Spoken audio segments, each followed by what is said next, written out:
Hey everybody, this is Death by D4 and wow, okay, sure, another Unearthed Arcana already. Yeah, let's just read over this really quickly and see where we're getting ourselves at. And as for a full example of what we're going over in this UA, we've got character races, backgrounds, languages, feats, and the core rules of the game being changed. Honestly, I'm like insanely perplexed by a lot of this at this point, but hey, let's see where it goes. All right, so first things first is that like basically everything through here is basically going over the changes that they're making to races at this point. And the main thing that we're taking away from it is that the actual physical biology of your character is now what's tied to your race, and everything that isn't tied entirely to that, like the inherent traits that you gain through your life, are now tied to your background. Honestly, I'm perfectly fine with this, and I think that that merits for a lot of different pairings of different features and abilities that you could actually come up with. First up, we got the humans, which are, as bog standard as they possibly come. Or are they anymore?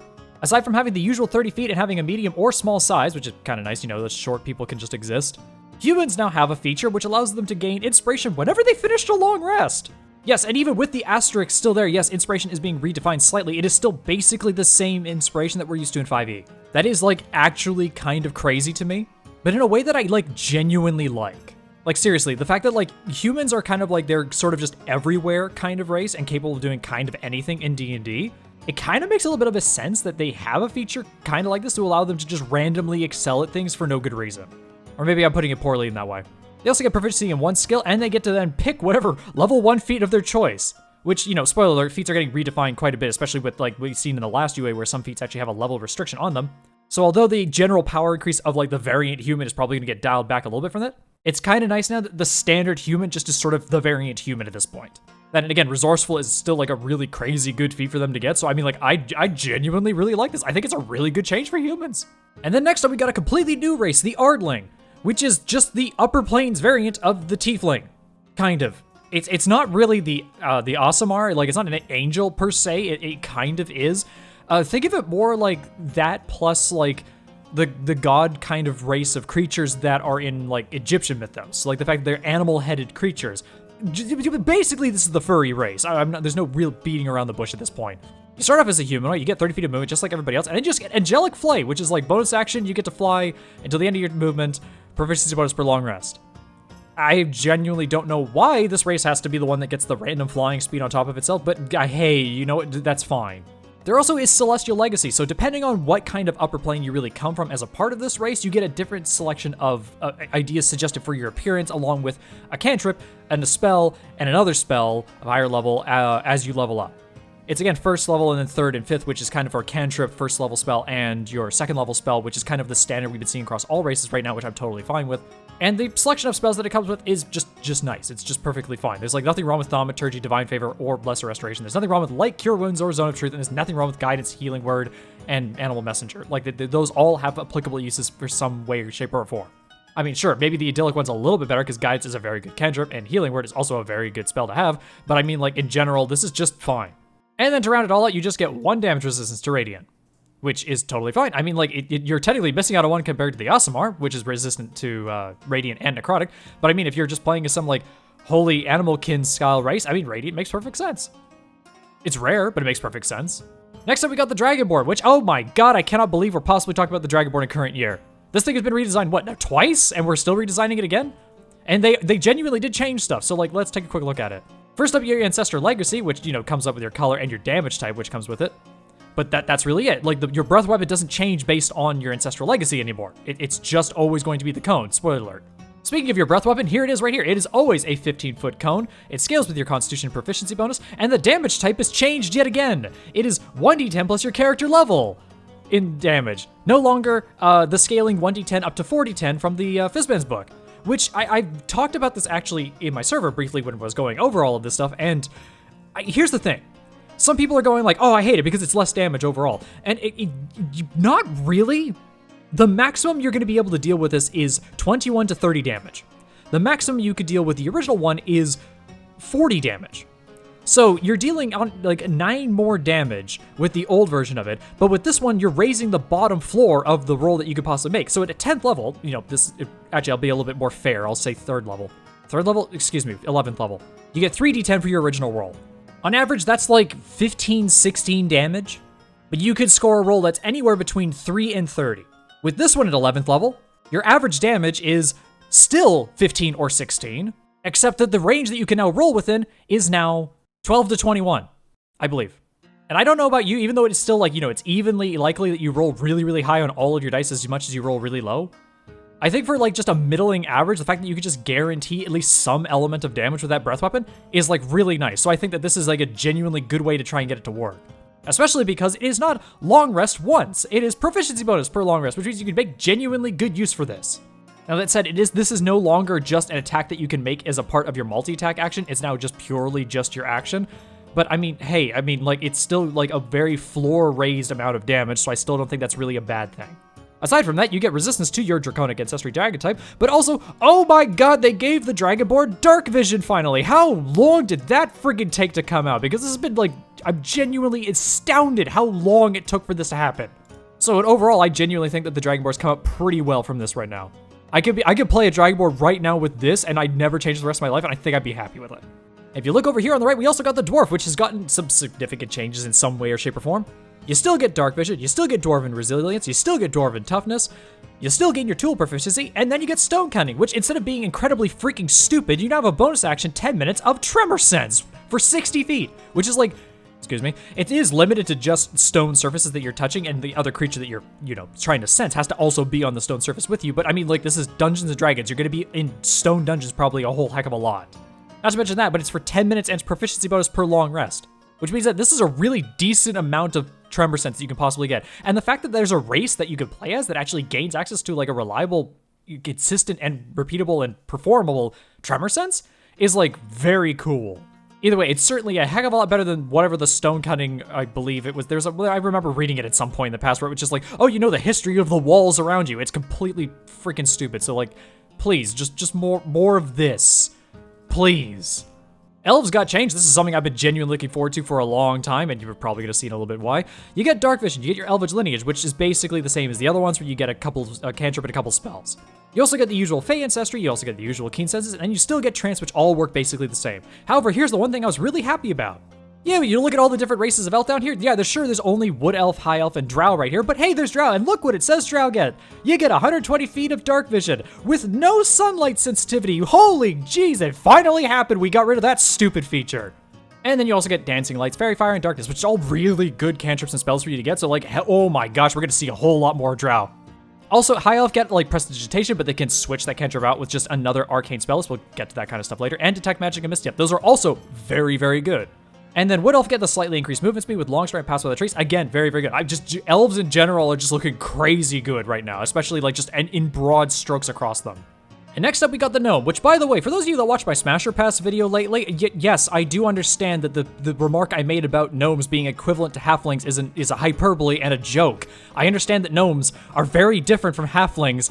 I get it, you don't have to keep leaving comments on that video explaining that to me, it was just a joke. Anyway, they get Dark Vision, the Gnomish Cunning, which is all we usually here for, and then you get your Gnomish Lineage, which is just more magical flavoring on top of it in the similar way that all the other races are getting it. Well, in some respects, because you can look down here at the Forest Gnome, you get Minor Illusion, and you get Speak with Animals, but you do get to cast Speak with Animals more often than most of the other racial spells that you're actually picking up. And similar to that, you get the Rock Gnome, which gives you Mending and Prestidigitation, but as you can see by this giant column of text right in here that kind of goes all the way down, you could basically use those cantrips to be able to create a tiny clockwork device that can operate to you as a little creature that you created for yourself, basically using 10 gold pieces on your hand. Which, that's like genuinely very cool. It can basically combine the effect of Prestidigitation into its ability to kind of just do whatever little random thing that you want it to do. And it does last way, way longer than like, the effect of the cantrip would normally last. So I think that this is actually like a really fun and creative way to just take a spell and repurpose it onto a race in a way that like nobody else can really do with it. And it just makes it really fun and interesting for it. Speaking of gnomes and halflings, here's the halfling. Halflings get their usual brave, which is just advantage on the fighting condition. They get their nimbleness, which now specifically states, I believe, that they can't stop within a space, but of a creature that's larger than you, but still being able to move through enemy creatures, especially if they're bigger than you, because you are a small creature, so that most creatures are going to be bigger than you, is still very nice. They get their luck feat, which is just re-rolling ones, which is, again, just the way it always was.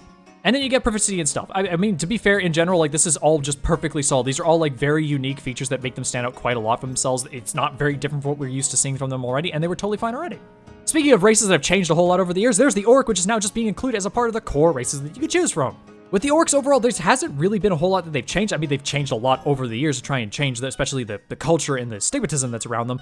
But as you can see here, they actually get their Adrenaline Rush, which does get one minor change to it. They can take the dash action as a bonus action, and when they do so, they gain a number of temporary hit points equal to the proficiency bonus. That is genuinely new there. I don't believe they ever got that shielding before. And they do have a limited number of uses per proficiency bonus per long rest they can do this, but overall that just makes them being able to rush forward into combat just really nice. They also have the usual Dark Vision, the ability to carry things that are, or carry more than usual races.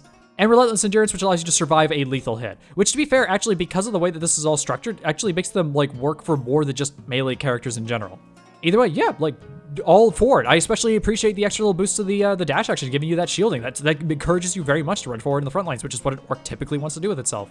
Oh my god, it's the Tiefling. Hey, if you guys saw the video I just put up, like, you know, about a week ago, where I went over and just redesigned the entirety of the Tiefling, I bet a lot of you are looking at it going like, oh my gosh, what's he gonna think about what the Tieflings are? And I'm gonna tell you, I'm disappointed, but I was planning on being disappointed, so that's totally fine. So of the Tieflings, we are looking at seeing that there is a Infernal Legacy, which is being changed to be based around the infernal layer of hell that you kind of represent, or at least the kind of hellish realm that you are kind of depicting from. There's Abyssal, Chthonic, and Infernal, which are all going to have their own specific settings that they kind of like link back to in terms of like the flavor you're trying to draw upon, but they also have different features that are applied to the Tiefling. So in general, the Tiefling gets that usual 30 feet of movement, it gets Dark Vision, and then it gets its Fiendish Legacy, which is basically the same spellcasting that all the other races are getting, being tagged on with like one tiny caveat. And what is that caveat? They also get Otherworldly Presence, which means they just get Thaumaturgy, which is on top of their usual spellcasting nonsense. Oh, silly me. Here's me completely forgetting about another major mechanic of the Tiefling. Its damage resistance actually changes based on the legacy that you also take, which is actually a significant addition to all of that. With Abyssal, you get poison damage resistance, and you get Poison Spray Cantrip. Remember, you're getting this Poison Spray Cantrip on top of Thaumaturgy. And then you also get Ray of Sickness and Hold Person, which are, you know, Ray of Sickness, people will say whatever they want. Poison Spray is, you know, arguably quite strong, though just like really short range. And Hold Person is a very good spell. So, I mean, in general, this is all very good, especially because the poison damage resistance is also very applicably useful. As for the Chthonic, you get Necrotic, you get Chill Touch, you get False Life, and Ray of Enfeeblement. I don't remember if Ray of Enfeeblement is actually all that good, but False Life, it's redundant if you're playing as Warlock, but getting Chill Touch and Necrotic damage, that's really quite cool. And then you get Infernal, which is kind of like your traditional way of doing it, which is fire damage. You get Firebolt now, which is actually a really nice addition to it, and then Hell's Rebuke and Darkness, which is, again, very similar to what we normally get. I'm not gonna lie, I still perfectly like this, but I think that, like, okay, here's the thing. I'm gonna really bash it really, really hard here. I understand that a lot of the changes that I made to the Tiefling are going really excessive with the race, but Wizards, please, if there's a lot of races that you've given a lot of really interesting, super unique things to, and I understand that being able to pick the damage resistance of this race is something kind of unique to this race compared to the other ones that you got in the usual UA, but I mean, I'm going to be putting my foot really hard down here, not just as a fan of Tieflings, but because it would be genuinely brave and cool for you to do. Don't make this Dark Vision. Make this Devil's Sight. Like, genuinely, seriously, allow them to be able to see through magical darkness. That just opens up an avenue of play, especially for Infernal Tieflings. That's so genuinely cool. Please, I beg you, give them Devil's Sight. They so seriously deserve it, especially because you gave the Ardling the ability to fly, and you're taking that away from the Tiefling, and that's sad. So next up, we get a whole bunch of information on creating backgrounds, and as we are going to get into, backgrounds have now significantly changed their interaction with your character, specifically because of the fact that they took a lot of things that were unique to character races and they moved them over to backgrounds. Specifically, the ability scores that you're gaining, the skill proficiencies, the tool proficiencies, your languages, all that now comes from your background, which makes good sense. But also because of that, including things that we saw in the last UA, the backgrounds now actually give you feats. And the feats are being rebalanced to properly support that in terms of their power level, which is also really good, especially because these are basically level 1 feats. Also, it gives you a general instruction right down here, this giant blob of it right here, on being able to create your own custom background in case, you know, there's not one that particularly suits your needs. And it's like, hey, here's the actual guidelines for actually creating a background so that way you can create something that is still within the confines of fair play, which I think is completely fair, especially because a lot of people want to necessarily create their own backgrounds. Personally, I know a lot of people who just take a background that is just close to representing what they actually want, but just opening it up to be just free as well is also just really liberating for tables. So the first background they get here is the Arcalite, which is a background that already exists, but this one specifically gives you Wisdom, Intelligence, Insight, Religion, Calligrapher's Supplies, gives you the Celestial Language, and it gives you the Magic Initiate Divine feat, which is, they're going to be changing the way that spells now sourced from their spell list in terms of future-proofing them for more stuff that gets added to the game down the line. But beyond that, you also get a Book of Prayers, which is actually 10 sheets apartment, Calligrapher's Supplies, and Holy Symbol. And that's actually kind of significant. Along with a lot of the equipment that we're seeing that's being given to the backgrounds now, there's actually adventuring equipment. It's not just trinkets that don't actually do anything, as a Holy Symbol is a spellcasting focus for clerics and paladins. So that actually has some marital weight and use to it, along with, you know, a slight bit of gold value to it. The Artisan gives you Intelligence, Charisma, Investigation, Persuasion, Artisan Tools, Gnomish, and the Crafter feat. Along with an Abacus, the Artisan Tool, which you're proficient in, Traveler's Clothes, a little bit of extra gold, and a Merchant's Scale. All of it's actually genuinely useful. The Charlatan, which is a background I'm pretty familiar with, gives you Charisma, Dexterity, Deception, Sleight of Hand, the Forgery Kit, Infernal, which is a crazy idea to imagine, and the Skill Feat, which if I remember correctly is just a bunch of extra skills, but maybe that'll get redefined later in this UI. You also get the Forgery Kit, Costume, fine clothes, and an extra bit of gold. Like, all of that, to be fair, would have been perfectly reasonable on Davrian. And then for the Criminal, which is a background I've seen it come up quite a lot in my games, you get Sleight of Hand, Stealth, Thieves, Tools, Dexterity, and Intelligence, which is all extremely useful on a rogue in general. You also learn Thieves' Cant, which, to be fair, is now being unlisted as a super secret language. That in Druidic, it's now just a language you can now find. And you get the Alert Feat, which, calm down, it's been reworked, but still, getting this as a part of that background is crazy good.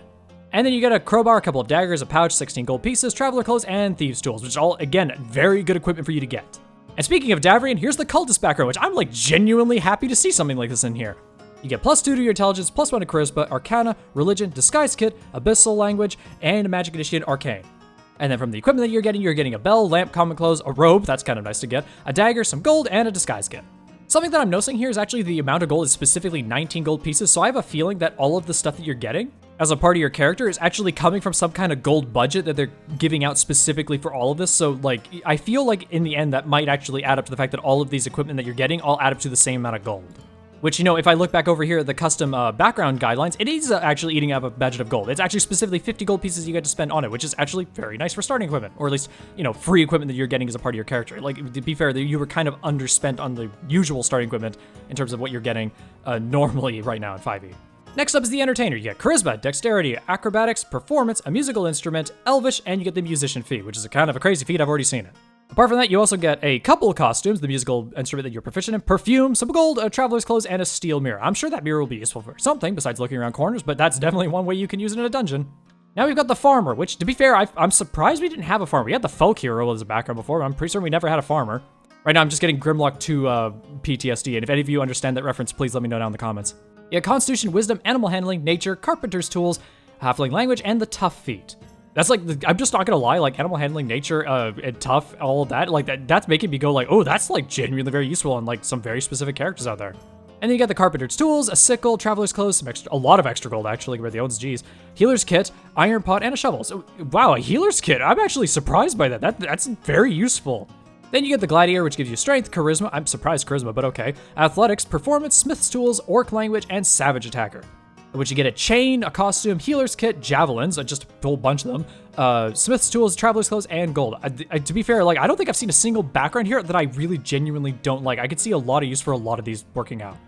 You get the Town Guard, basically, one here, which gives you strength, wisdom, perception, athletics, a gaming choice, dwarvish, and alert. It's kind of funny that it's getting alert as the guard, but that makes perfect sense. You also get some crossbow bolts, a gaming set, same as you're proficient in, manacles, quiver, spear, traveler's clothes, quite a lot less gold, a hooded lantern, and a light crossbow. Wow, that is some good, genuine equipment you're getting there. And then you get the guide, which is wisdom, dexterity, stealth, survival, cartographer's tools, giant language, and the magic initiate primal feat. And for the equipment, you're getting arrows, a bedroll, cartographer's tools, fishing tackle, quiver, short bow, tent, traveler's clothes, and gold. This one here just seems to be it feels quite useful on a wilderness set person or ranger, absolutely. I could genuinely see that just being very convenient for them to have. Hermit, this is another one that's actually normally in the game.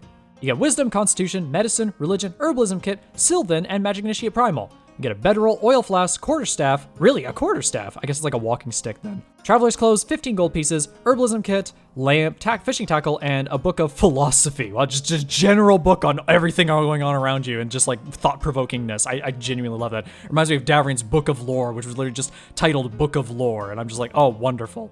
You get the Laborer, which is Constitution, Strength, Athletics, Survival, Mason's Tools, Dwarvish, and the Tough feat, which grants you a Bullseye Lantern. That's specific. It gives you a lot more reach on your light than with that.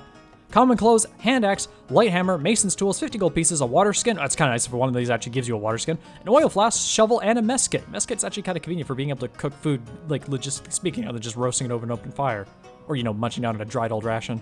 You get the Noble, which is charisma, intelligence, history, persuasion, gaming set, draconic, really draconic, okay, and skilled. You get fine clothes, a gaming set, perfume, a signet ring, which I'm not quite sure what that has, but hey, that worked out pretty well in my last campaign that I was playing in. And you get quite a bit more gold pieces than the other ones on average, so I mean, yeah, sure, that totally fits the theme. You get the Pilgrim, which is wisdom, constitution, religion, survival, I guess that makes sense. Musical instrument, what are your choice? Halfling, healer feat. Yeah, the healer feat got quite a bit of a rework as well.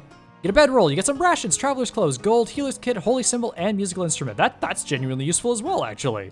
For the sage, you get intelligence, wisdom, arcana, history, calligrapher's tools, elvish, and magic initiate arcane with a history book, quarterstaff, robe, 8 gold pieces, 8 sheets of parchment, and calligrapher's supplies.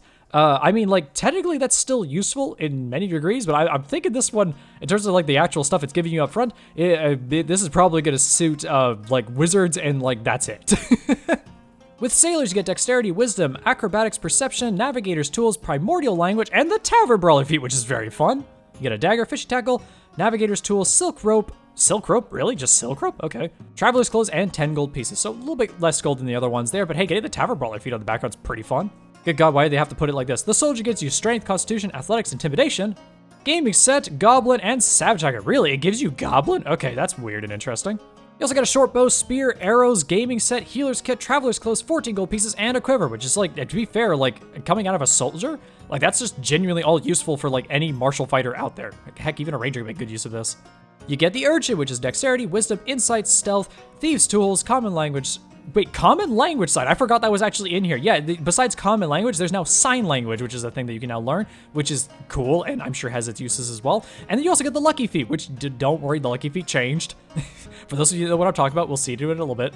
And you also got bedroll, common clothes, a couple of daggers, gaming set, pouch, thieves' tools, and 18 gold pieces. You get quite a bit of money for being an urchin, but hey, you know what? There you go. That's a really good background in general. So all through here, we talk about all the different starting languages that you really get, and it's basically just everything that you could really kind of expect to make it so that way any typical users or languages that are in there get noticed. The only thing I will say is that Common Sign Language, again, is a thing that is now actually considered to be a language, but Druidic and Thieves' Cant are now actually here on the list. So, like, those are no longer just exclusive languages that are, like, specific to those classes. They are apparently now just rare languages that you could just take. Which, you know, I'm all for. It's just, it's weird to see that finally there. Oh my gosh, it's time for feats. So now, when it comes to feats, every feat has a level prerequisite, which I believe all the ones here are all first level. But also, it says here if the feat can be repeatable to be taken more than once, which is something I genuinely appreciate because it makes it more on proof than if you can actually take it more than once. I'm serious, there are some people I've met who just believe that every feat can be taken more than once, and I'm just like, are you insane? Yeah, sure, just take several feats of tough over on top of yourself and you can get a million more HP, but that's not how it works, I'm sorry. So first up, we got Alert, which is originally it's just a +5 bonus to your initiative rolls. You can't be surprised while you are conscious, and creatures don't get advantage against you as a result of being unseen by you. Now, instead, your bonus to initiative is equal to your proficiency bonus, so it actually scales with you. I mean, it'll still scale better than your +5 ultimately at higher levels, but it still scales with you as you level up, so initially it's not quite as strong. But also it gives you the really cool ability of being able to swap initiative holders with one other ally. Not an enemy, it is an ally. Assuming that they are incapacitated, which we'll get to in some regard later in this as well in terms of like being actually surprised in combat. Either way, I genuinely think this is way more fun because it's a feat that's actually giving you something you can actively use other than just being a genuine benefit to your character that people may or may not understand the weight of entirely. That and also the +5 being knocked down to a scaling from 2 to 6, I actually am totally fine with, especially because if you're taking it at first level, the weight of it is nowhere near quite as magnified until where it should be magnified.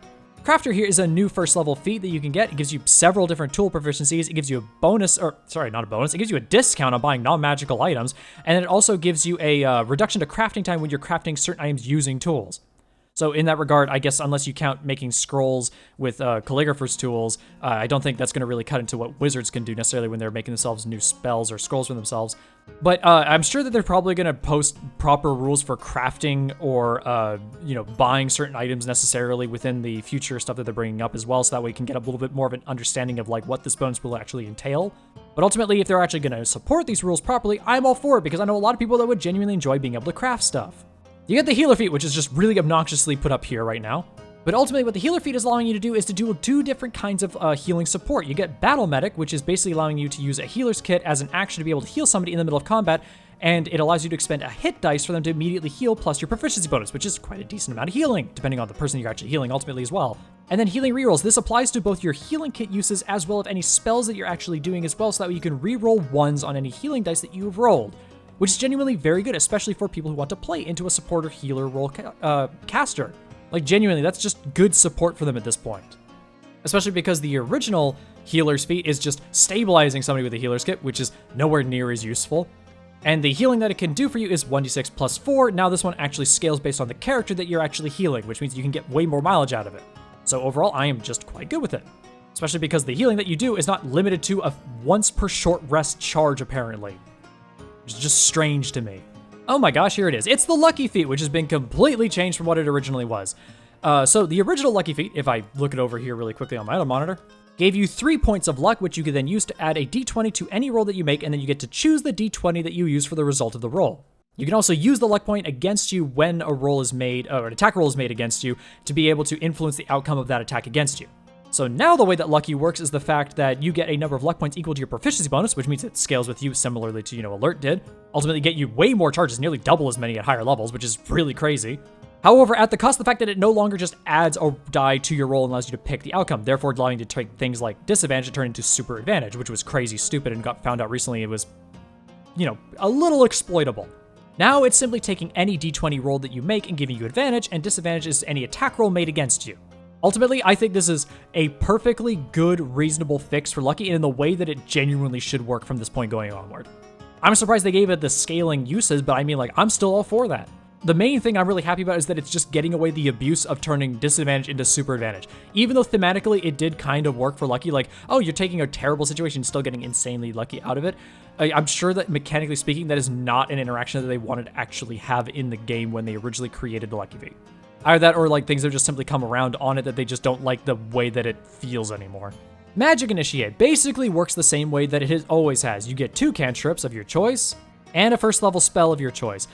You also get to pick the spellcasting stat that you actually use for these as well, instead of them being locked specifically to the class that they have, because they're coming from this new generic spell list that they're offering. And also the first level spell that you're getting can now be cast using spell slots instead of being locked specifically to that feature, which means that you get one casting of it forever.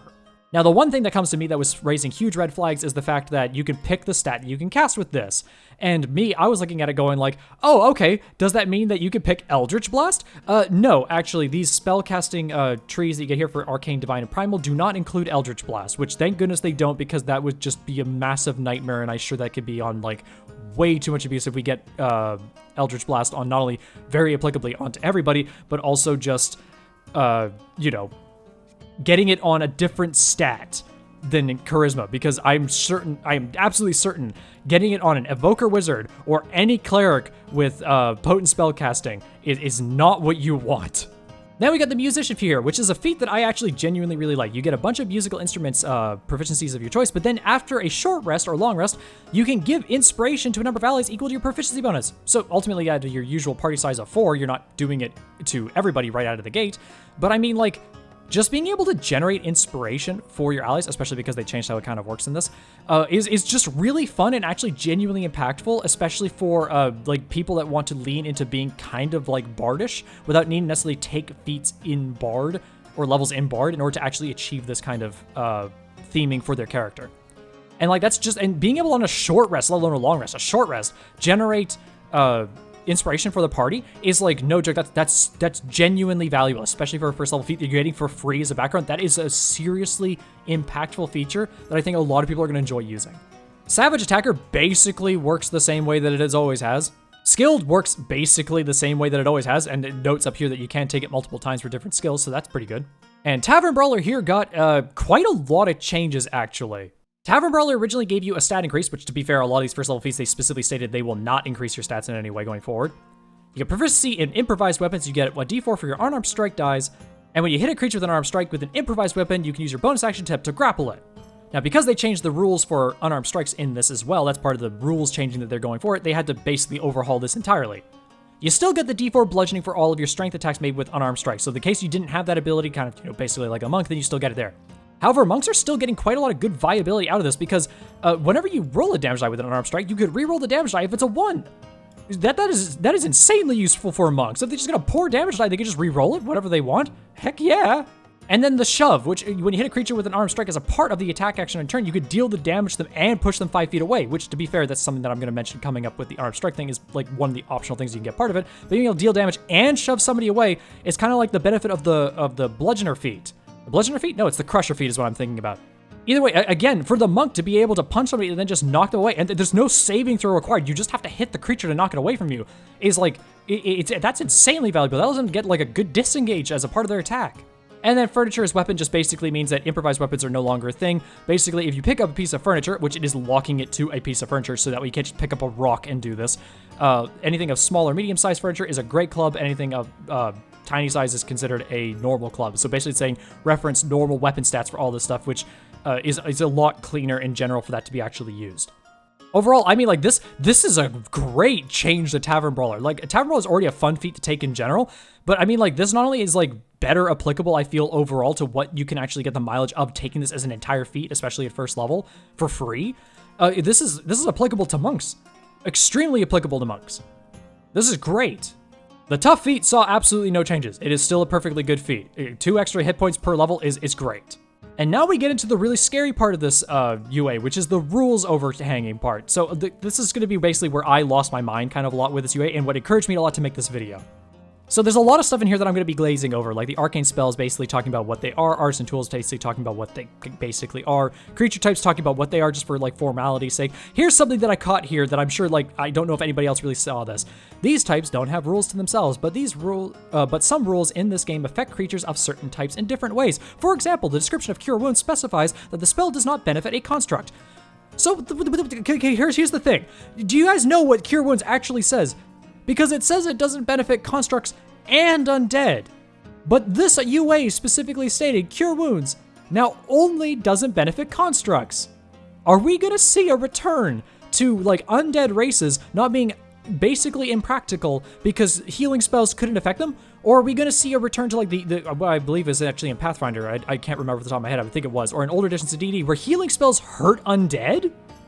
If we do, I'm totally for that because that's unique, interesting, and like good. It's just genuinely fun to play with. Even if it is kind of weird that you could just drop a massive healing spell down and just nuke a lich. I think that's like incredibly like niche and fun. The D20 test. Okay, so the D20 test encompasses any time y'all roll a D20 now. This is genuinely like the real core meat and potatoes of D&D now. We're literally redefining what it means to roll the D20, which is the most influential die in the game. Anytime you roll a D20, it refers to the D20 test. That means attack rolls, saving throws, ability checks, all of those are now considered D20 tests. So you have to keep that in mind with a lot of the stuff that we're going to be moving forward with. The other thing to keep in mind is that they're saying that D20 tests confer to anything that requires a DC that is no less than 5 and no greater than 30, which to be fair, if you're a DM, you were already doing this because that's what you're supposed to be doing. On the rules of rolling a 1, if you roll a 1, you automatically fail the roll, regardless of the modifiers of the roll. Again, remember, this applies to D20 tests. That means it's no longer just like a crit fail, only applying to weapon attacks. That means it applies to skill checks and saving throws. Yes, that means that for the comedic or gaming effect of D&D, whatever they do, especially because I know a lot of people who run home rules like this to begin with, if you roll a 1 on anything, you're guaranteed to fail it. I'm sure a lot of people aren't gonna like that. Similarly to that, rolling a 20 is now treated the exact same way, basically. If you roll a 20 on any D20 roll, it is guaranteed success. Yes, that means that skill checks and saving throws are now guaranteed to succeed on a 20. Plus that, you also get the benefits of a critical hit if it's a weapon attack. Here's the thing. I know a lot of people who have said, basically, stop allowing people to bully the DM by saying that D20s automatically succeed and nat 1s automatically fail on like skill checks and saving throws, because you could still give people hopes on passing things with natural 1s, especially when their modifiers are really high, and not allowing people to basically bully, like persuade the king into giving up his kingdom because you rolled a natural 20. But here's the thing. If you're going to be stupid enough to let your player make a roll, like a skill check that's absurd, you deserve to have this happen. Because if the player actually gets a natural 20 and you were silly enough to ask them to roll for it instead of being smart about it, which is like the fact that that is not something they should be allowed to roll for to begin with, you should allow them to be able to get that miraculous success. That's the fun of D&D being a game. Even though I know I'm going back on some of the things I've said in the past about all this, I think as long as like these rules right here, the reason why I kind of like, I put my foot down on this before, I like D&D when it's constrained to the confines of a game. Making it so that way rolling a 1 and rolling a 20 is a rigid outcome in terms of what you're actually getting out of the result of the roll that you're getting, keeps D&D a game. So again, be smarter with the rolls that you're asking for in most of these situations, but genuinely just allow this to happen for the sake of the fun of the game. Just be responsible with it is all I say. I don't think this is necessarily a bad thing. I know a lot of people are going to hate these rules moving forward, but gosh, if you're going to hate these rules moving forward, you're going to hate some other things moving forward. I genuinely think this is fine, and I would rather kind of roll along with this for the sake of, again, just the fun of D&D being a game. Now, speaking of taking the fun out of D&D a little bit, so critical hits now apply to specifically weapon attacks and unarmed strikes, which are now rolled into just being weapon attacks. Or sorry, not being weapon attacks. They're rolled into being just attack rolls. So specifically because of all that, spells no longer are being given apparently attack rolls, so spells will not be able to crit, which makes good sense, especially because a lot of spells are saving throws, which means they couldn't crit to begin with. So you're not really changing a whole lot of it there. That means my favorite cantrip, Eldritch Blast, is getting a heavy nuke, but I mean, like, Eldritch Blast is very, very good already. I'm okay with allowing it to not crit 5% of the time. Now that said, a character rolling 20 getting a crit with a weapon attack roll or an armor strike allows them to also deal additional damage equal to an additional roll of the weapon's damage. For example, a mace that deals bludgeon damage deals 1d6 plus their strength modifier, and scores a critical hit, it would deal 2d6 plus their strength modifier. If the weapon attack does not have a dice roll, it deals no additional damage to critical hit. That's all normal. Here's the main thing that changed. You roll the damage dice of the weapon or unarmed strike a second time and add that roll as extra damage to the target. As it is written right now, without any other context to how the class abilities work or how spells work, in relation specifically to weapon attacks, that specifically means that only the weapon or unarmed strike's damage die gets doubled during a crit. Yes, that means if you are a paladin, your Divine Smite crit doesn't work anymore. If you are a rogue, your sneak attack crit doesn't work anymore. And here's the thing, and I'm gonna sound like a massive narc saying this. I'm okay with this. And the reason I'm okay with this is because the amount of sheer damage that the paladin, the monk, and some other features that can be applied to this as well, like, you know, again, Hex, Hunter's Mark, probably other bonuses that can be stacked on it from magic weapons as well. All of this, like, stacking additional dice on them and then fishing for crits leads to giant giganovas of damage. And this also works against the players because it says specifically a weapon or unarmed strike. If the weapon or unarmed strike does not fall into the category of the monster stat blocks, which I don't believe actually is necessarily the case in a lot of instances, that means that monsters can't crit, which means you don't have to run the risk of, like, a monster that deals, like, 12d8 damage critting you and then just annihilating your character, because the ability for it to deal damage under those circumstances to a person normally just throws balance wildly out of the window. There's a lot of genuine, intelligent consideration being made with the specific ruling being done the way that it is. That is assuming I'm not massively misconstruing it, but because we don't have the updated versions of the other rules specifically to stare at it, and we're just looking at the outdated rules technically that we have currently right now, I genuinely think that even though it is not that fun, and I know a lot of people are going to say, I was going to curse. I'm sorry. Basically saying that F this nonsense, I'm just going to double the dice anyway like I normally do because I like doing my damage, goddammit. I genuinely think, just for the sake of making it so that way things don't just randomly explode in the game going one way or the other, I pretty much am genuinely okay with this. Especially because, like, martials already deal, like, I mean, to be fair, like, the fighter deals a lot of damage. We all know the fighter is capable of doing that, but, I mean, spellcasters could deal a lot of damage to a lot of people at once, too. Something that martials technically have a lot of trouble keeping up with is taking down large crowds of people at a time.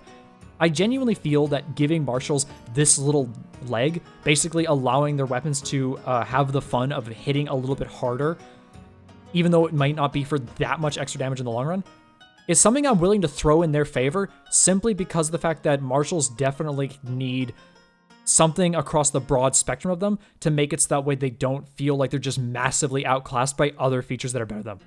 Especially melee people who get mad outclassed already by range as much as it is.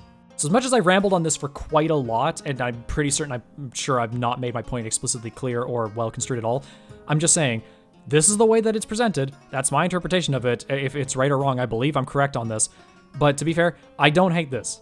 And I know a lot of people are going to hate it, which is a mad shame, because if it changes, I'm going to be kind of sad.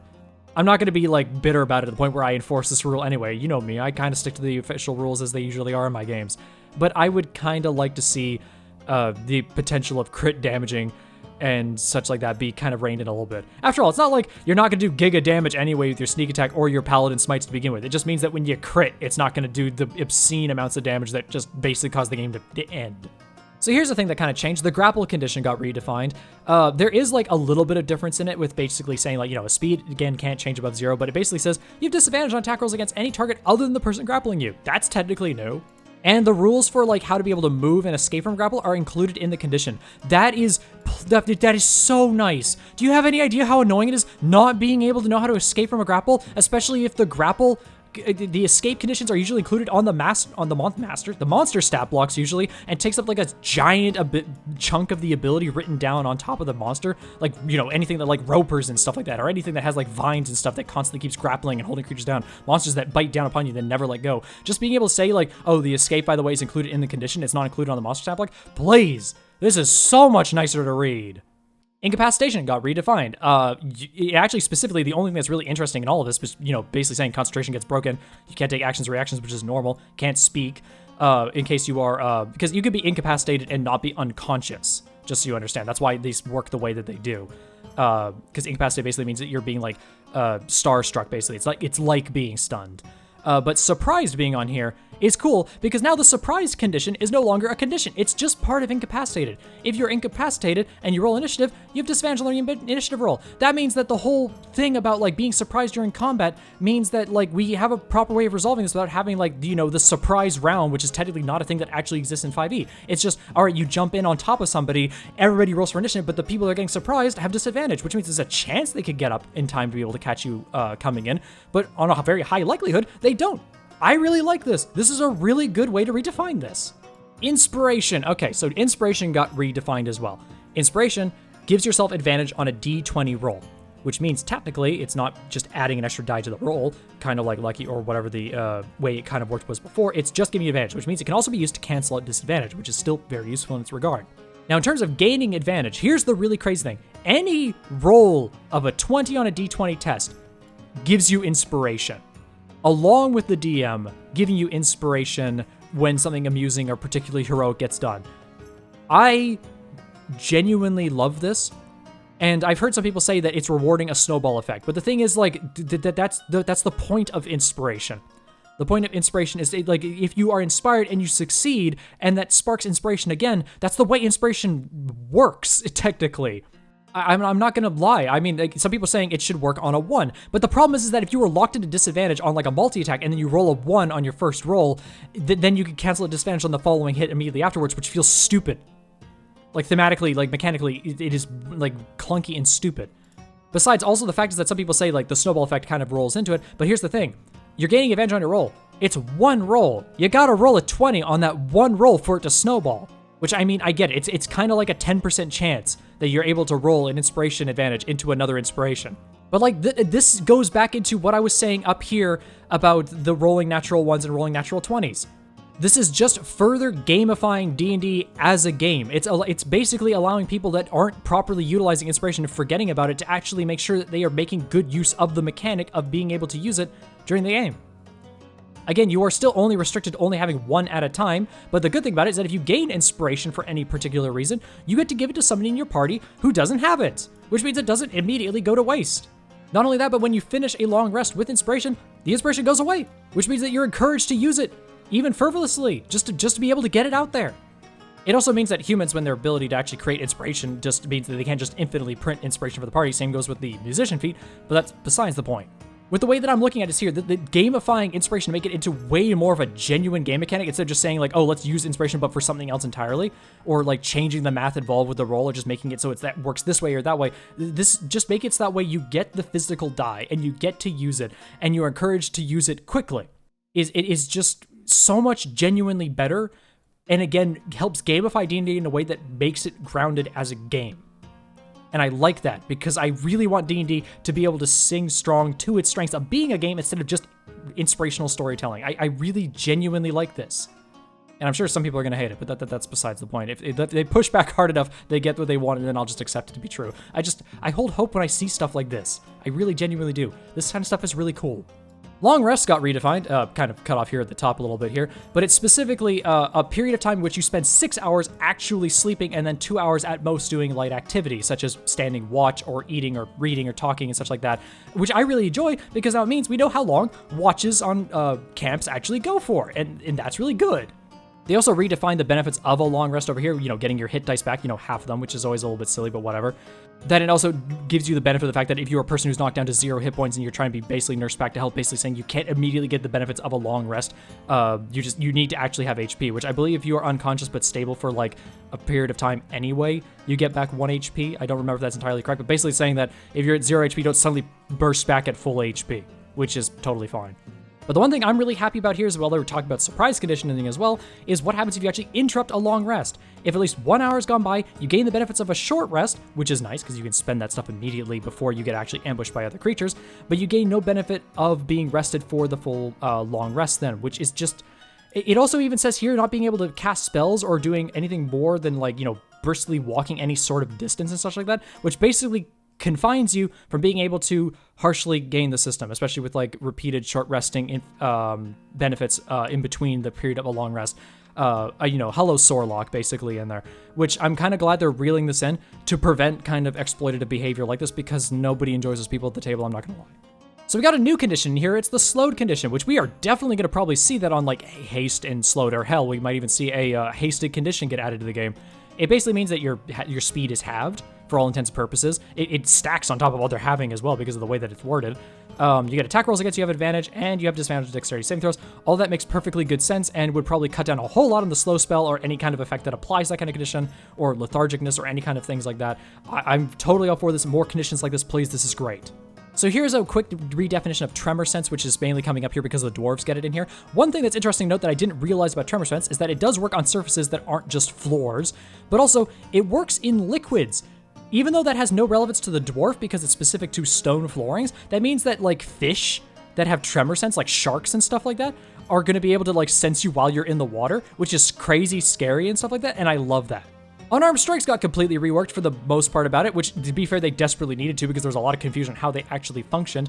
But basically, when you make an unarmed strike against somebody, you gain the benefit of one of the following effects. Sorry, I was just pausing in there to make sure I was correct in all of this. It means that you either get to deal the damage, you get to do grappling, which of course works the way that grappling normally works, or you get to shove somebody 5 feet away from you. Again, that's why the Tavern Brawler feat is actually quite good, because you get to combine the effect of the damage and the shove at once.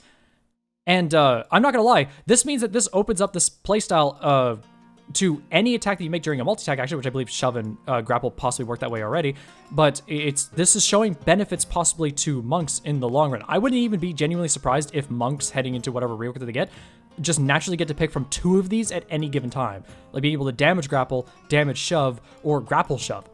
Because that means that they just become infinitely better unarmed combatants than like anybody else who's not a monk, which would be really good for them. Again, that's just speculation at this point. Either way, I think that just being able to redefine this to make it any bit cleaner and easier for us to understand is good, because unarmed strikes have been a mess for a really long time.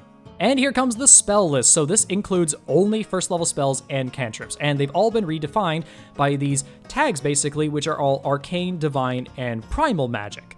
To be fair, like basically everything down here is here, except for one thing that I will say, and that is the fact that Eldritch Blast is nowhere on here.